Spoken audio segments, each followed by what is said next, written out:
All right, we're back to finish Hamlet, Augusta Jones, and Me. So let's look at lesson 42. That would be page 128 in your reader book. So we're going to read the last part. It's called the performance. Now before we read, let's look at some words that we're going to run across in our story today, our section. During intermission, everyone can stand and stretch before the play starts again. So intermission would be the middle part of the play when you take a break. Or I think sometime if you watch a football game, they have what's called halftime. That's kind of the same thing as intermission. It's like the halfway point of the event. Okay? The big, heavy costume was too cumbersome to move in. Cumbersome, I've always thought that was the funniest word. Cumbersome. It means bulky, heavy, hard to carry, awkward, cumbersome. Have you ever maybe picked something up to move it and somebody says, oh, here, let me help you. Say, no, it's not heavy. It's just cumbersome. Like maybe a piece of furniture. It's not heavy. It's just awkward and kind of has different things and it's kind of awkward to move around. Cumbersome. Okay? A play, that should have a Y, I spelled that incorrectly. A play that has, well, I misspelled that. A play that has an unhappy ending is called a tragedy. You ever heard of a tragedy? Now, you know what a tragedy is, generally something really bad that happens. But if you're talking about a play that ends with something that's unhappy, it's called a tragedy. All right, so let's go ahead and look at our page that we're going to go ahead and finish reading. And here's something for you to kind of get your mind going, something to think about while we read. What trouble will there be during the trial performance? Because remember, at the end of the part yesterday, Tom said we wouldn't know what kind of trial performance. If we had known, I probably would have been in the audience rather than on the stage. So we're going to find out what trouble they have, what they're going through. And will Tom and Augusta ever get along and solve their differences? Okay? Those are the two things I want you to think of as we read. Now make sure you read along with me. We're at the top of page 128 where it says the performance. Here we go. The first thing that went wrong happened in the first act. Benny was playing the ghost of the dead king, Hamlet's father. He was doing a fine job, too, until he reached the front of the stage. He wouldn't have had any problem if his sagging hose hadn't unrolled over his shoe. Benny grabbed for my arm and missed. He pitched headlong into the first row, right where we had put the little kids so they could all see. Well, they could see all right.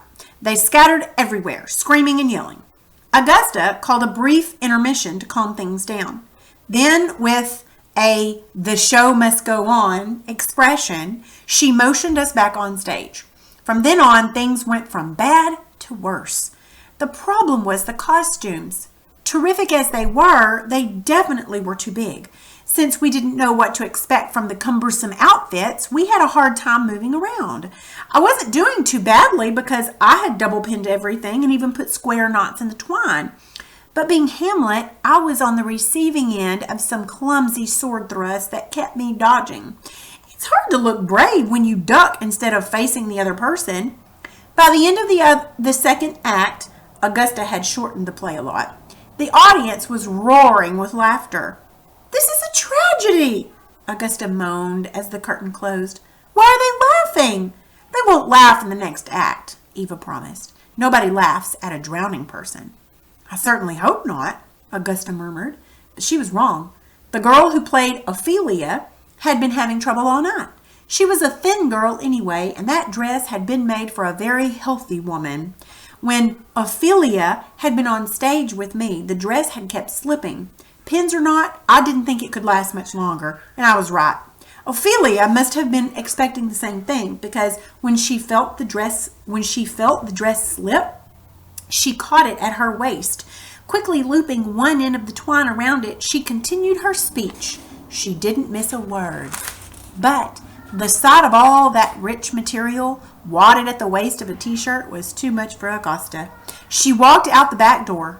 I started to go after her, but Benny hissed, "Hamlet, you're on!" The last scene was there the wicked king, the queen, Laertes, and finally Hamlet all die.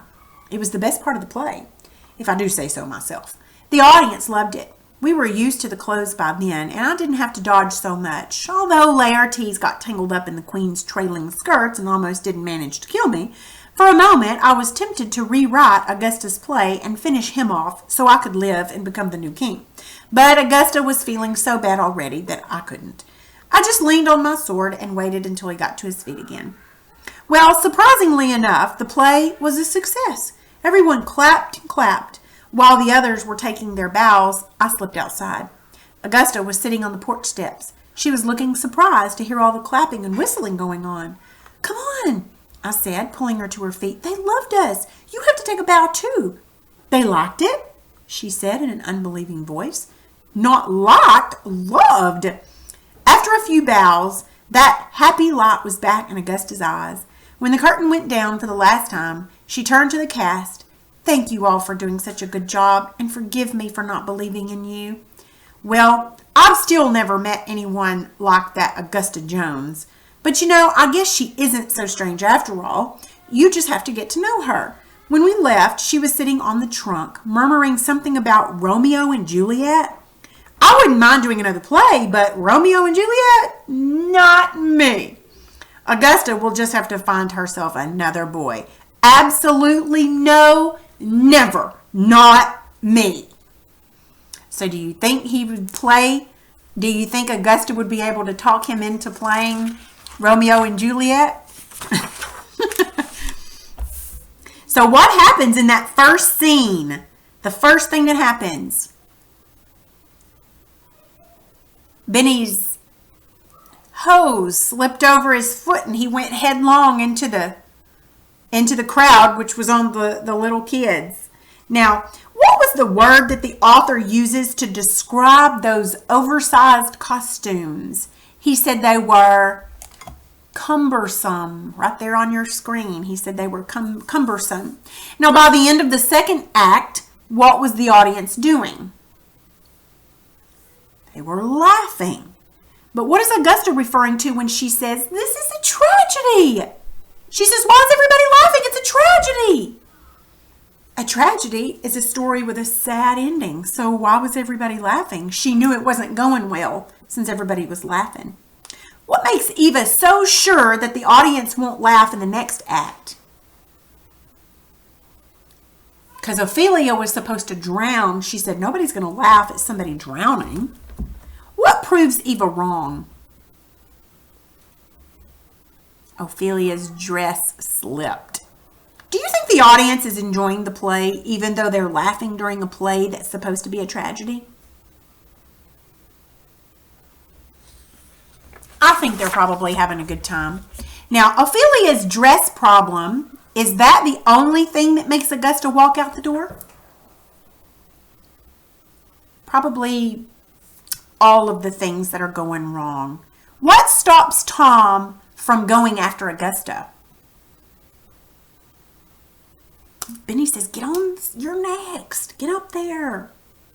Why does Tom go out to Augusta and encourage her to come in and take a bow? Is he putting her before himself and Jesus before all? That's true joy. Why is the play such a big success?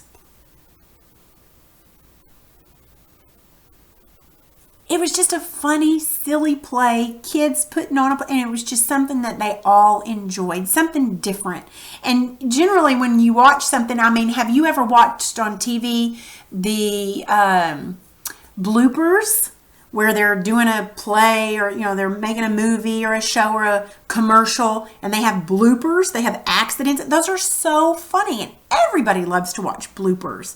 So this is kind of like a big blooper and everybody liked it. Now, do you think that if Augusta Jones does put on the play Romeo and Juliet, do you think that she would talk Tom into playing Romeo? I kind of think that she would, is what I think. But we'll never know because I don't think there's another story about this. All right, so you have one work text page today. There's actually two, but we're only going to do one. So in your work textbook, it's page 55 and 60. 55 and 56. You do not have to do page 55, but you do have to do page 56. And I'm also going to grade it. On the first 5, they're just short answers. On the last 5, you have to use complete sentences. Okay? Go back and look in your book if you need to. Okay? And I'll be grading on the whole thing in complete sentences and also the content of your answer. So if you need any help, just send me a note and let me know. That's all today.